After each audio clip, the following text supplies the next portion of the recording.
Last time in this Surah Ar-Rahman series, I mean, people are going to sin for what, 50 years, 80 years, and you want them to burn forever and ever?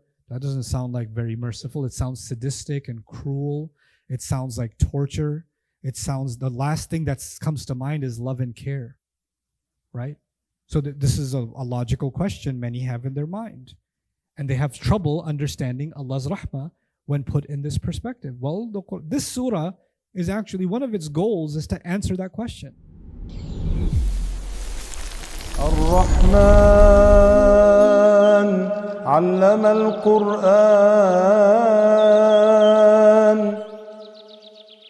To help you follow along and reflect more deeply, we've created a companion workbook for this series.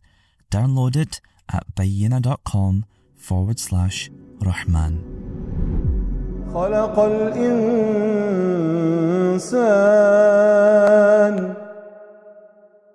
خلق الإنسان. So he mentions that he created the human being, but he mentions it after teaching the Quran, huh? So this actually, compared to the blessing of the Quran, life itself is secondary.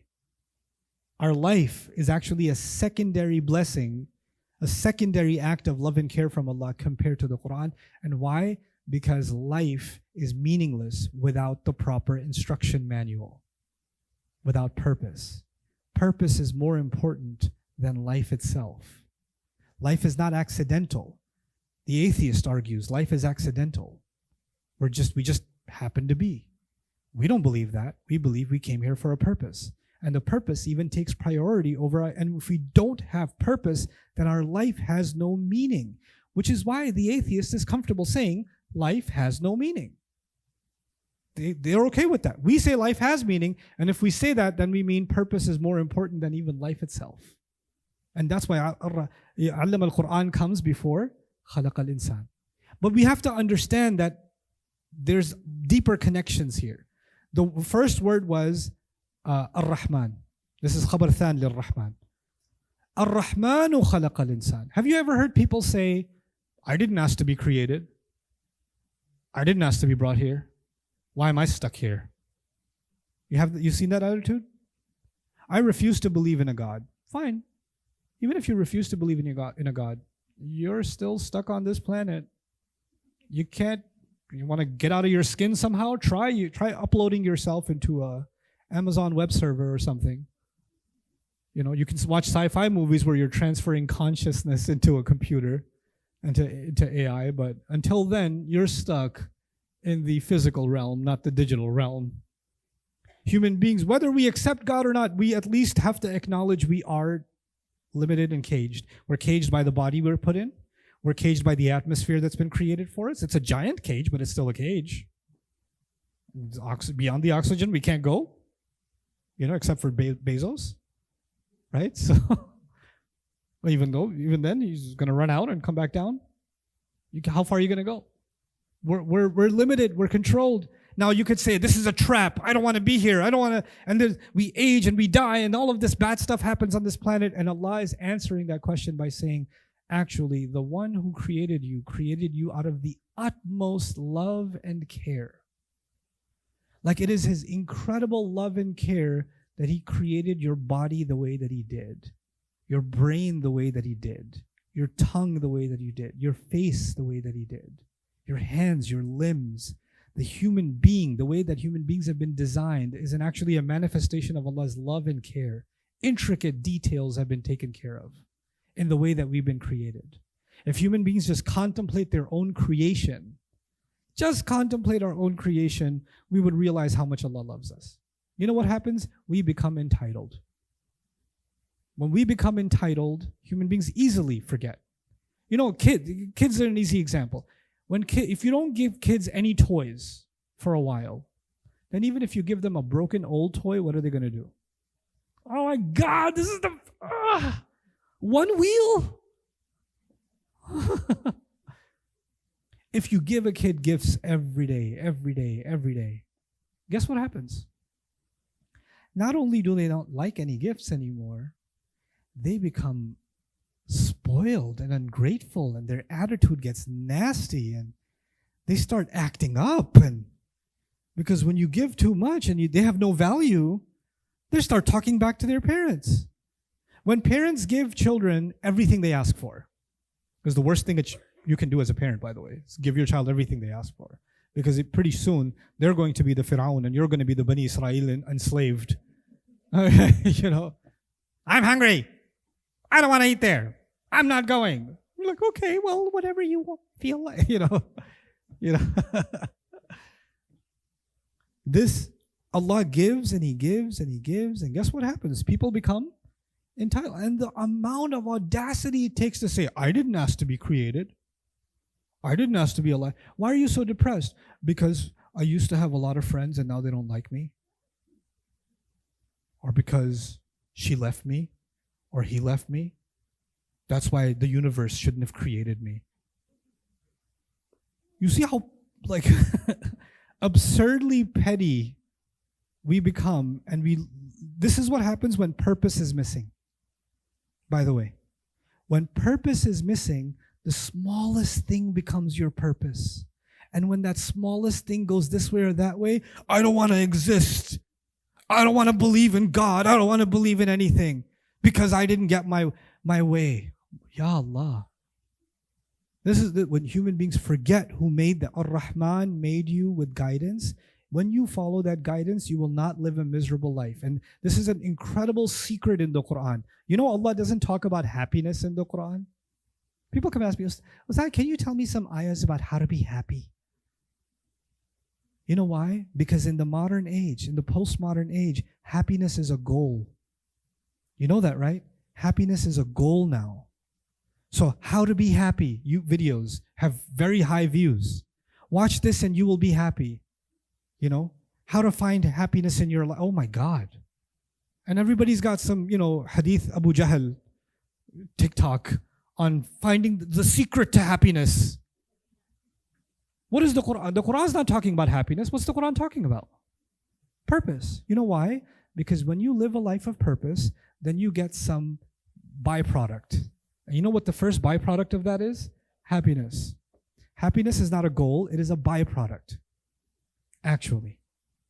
When people study the Quran, when they engage with the Quran, what are they engaging with? Purpose. And what does Allah say about this purpose? فَبِذَلِكَ فَلْيَفْرَحُوا. And because of that, they should be filled with joy. He mentions happiness when they are pursuing Allah's word, because now you have actual substance in your life. And by the way, the most miserable people you will find in this world are people who are running after happiness.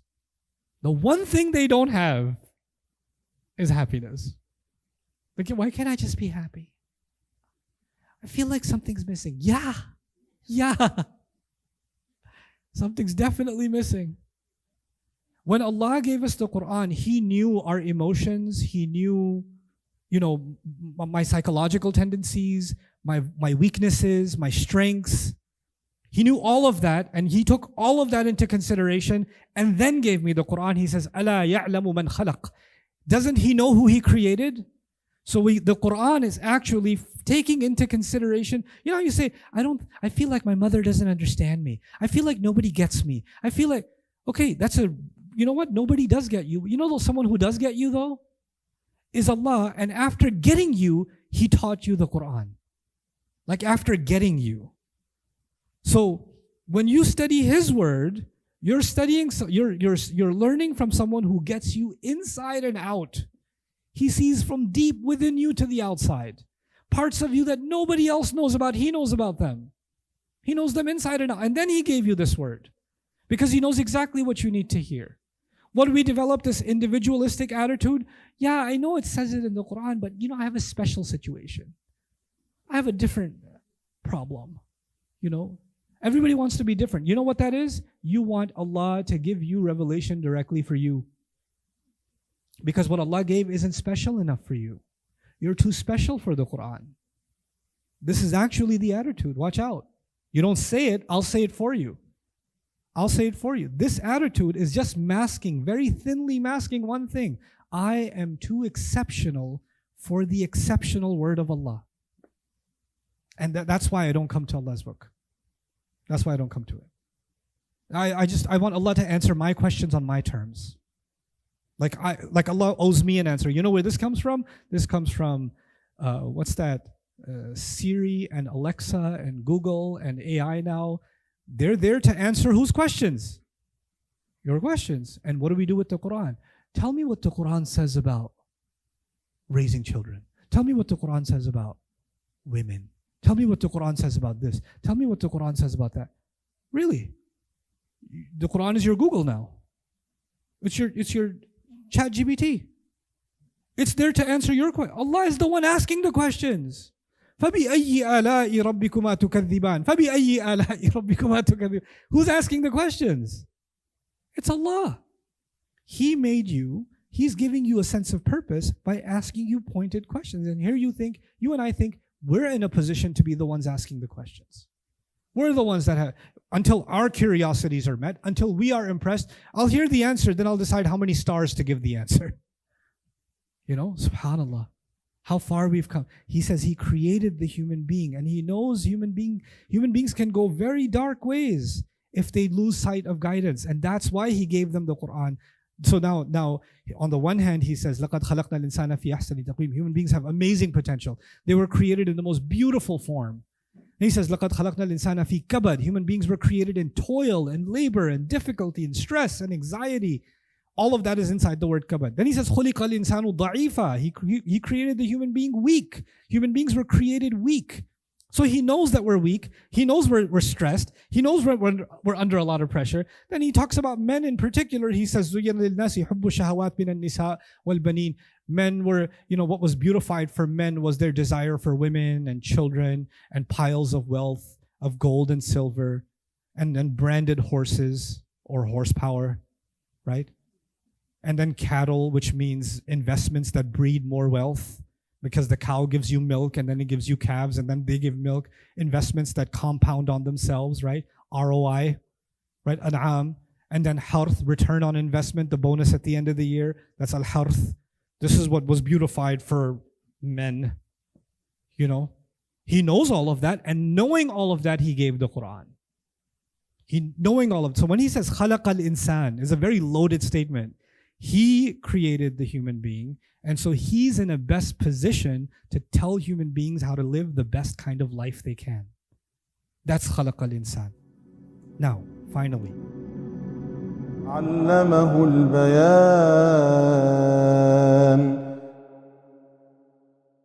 علمه البيان. Remember when He said علم القرآن? What was missing? Who did He teach? He opened the door. He didn't restrict it. But now He restricted it. علمه البيان. He taught him. Who's the him here? The human being. He taught the human being al-bayan. He taught the human being. One way you can translate al-bayan is speech.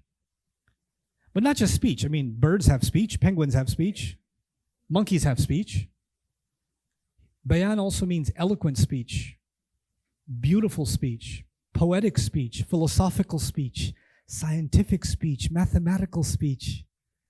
He taught human beings all kinds of things. This is going to take me 15 minutes to explain. I promise I'll stop within 15 minutes. But bear with me. This is a little bit philosophical. The word bayan comes from separation. Bayan comes from what? Separation. Allah gave human beings the ability to separate one sound from another sound inside a single word.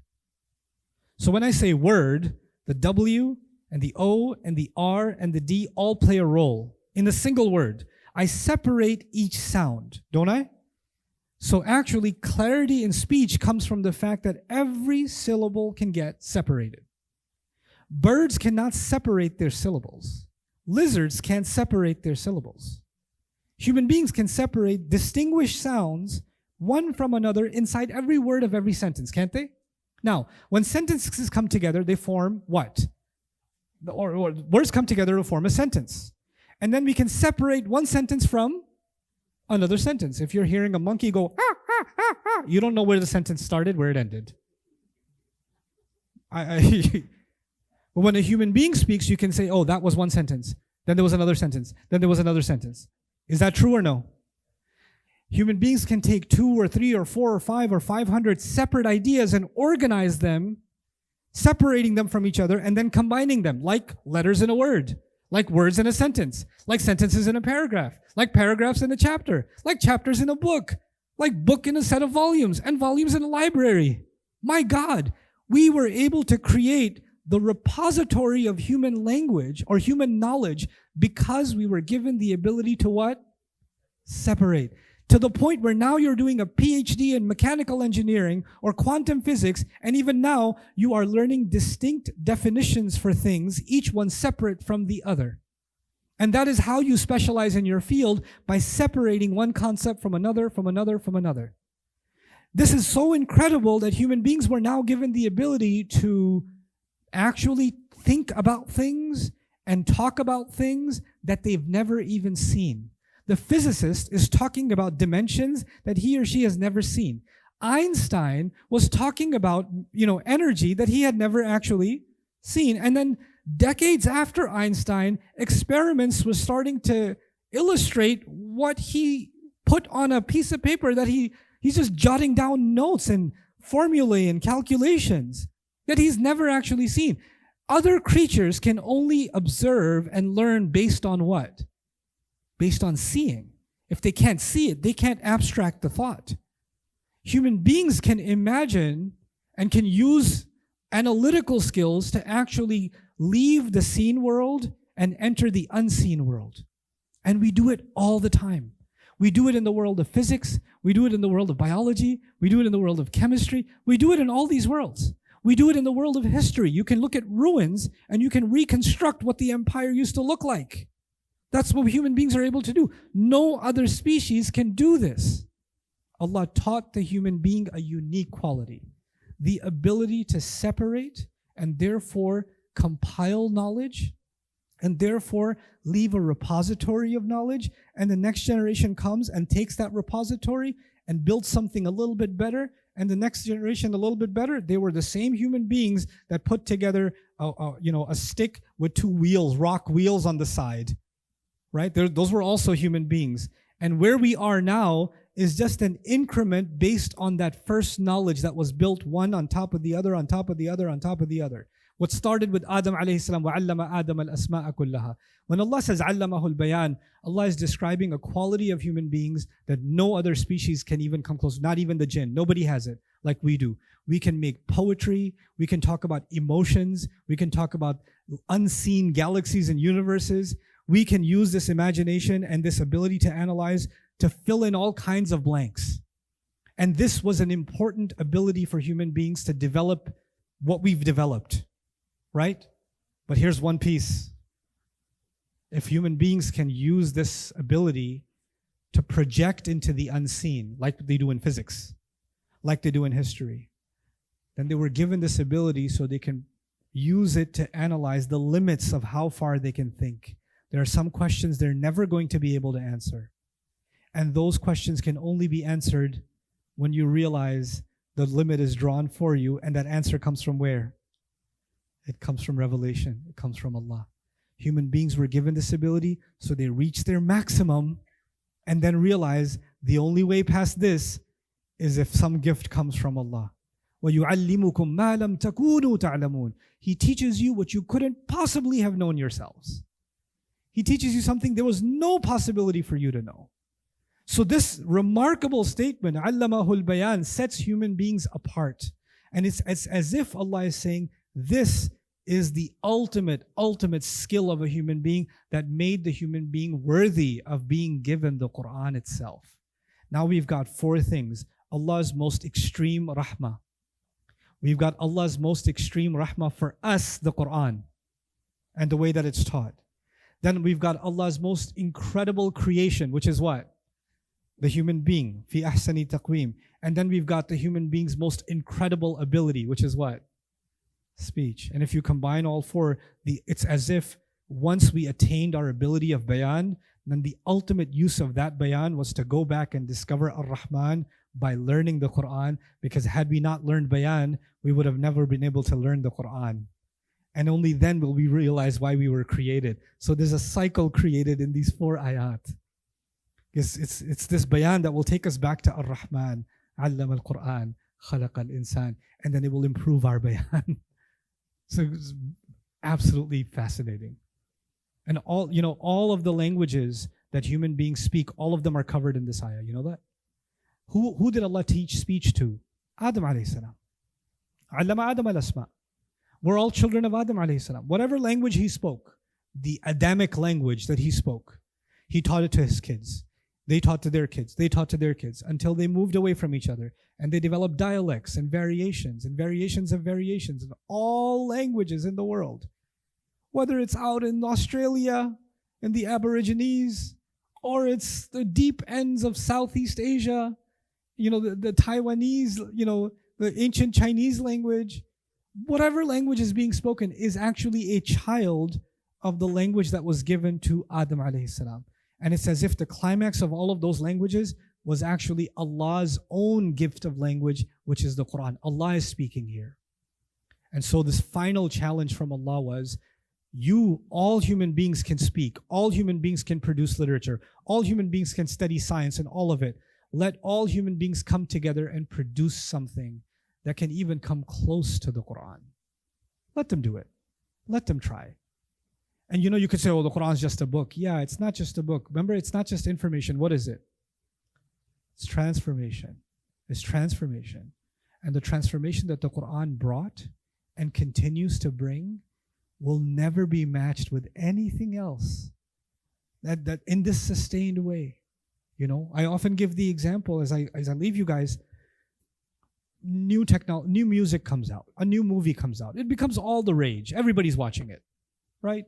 Everybody's listening to this song. It's gone viral. It's got millions and millions and millions of views. How long before people get tired of it? A few weeks, and you're like, can you turn that off? It's God. You're watching that again? I'm tired of it. Like your kids, their favorite movie, they keep making you watch it over and over again. And some of you need to now see a therapist because you've seen the same children's movie so many times. The song plays in your head even though it's not, But think about the Fatiha. It's pretty viral, I think. Right? How many users devotedly replaying it, re-reciting it every single day across cultures, across languages, across generations, across economic divides, across borders. And then among all of them, Fatiha, Fatiha, Fatiha, Fatiha. If I went somewhere nobody understood anything, if I went to like Kota Kinabalu where nobody speaks English, a lot of people speak Arabic there, but even if they didn't, and I just said Ar-Rahman, you know what some even kid running by would say? Allama al-Quran. They just know. They just know. Can you produce something like that penetrates the hearts of humanity in this way? Can you that they have this much love for it? Even if they don't understand it, they have love for it. Even if they have that. This is Allamahul Bayan. You and I have been given the ability to speak and the ability to clarify and the ability to think. Now we must apply that ability and give it back to Allah's word. That's what we're going to do, inshallah ta'ala. So I think this is a good start to our week. Bi'idhnillah. Thank you so much for being patient with me. Coming up next time in this Surah Ar-Rahman series. Which language was he referring to? All of them. Every language is actually... Okay, so English was taught by the current generation from the previous to the previous. You go further back enough. It starts with Adam. Right? Every language you go far back enough. It starts with who? Adam alayhi salam. And Adam was taught by who? Allama Adam al-Asma. You know what that means? Every language is language itself is revelation. It's a kind of revelation.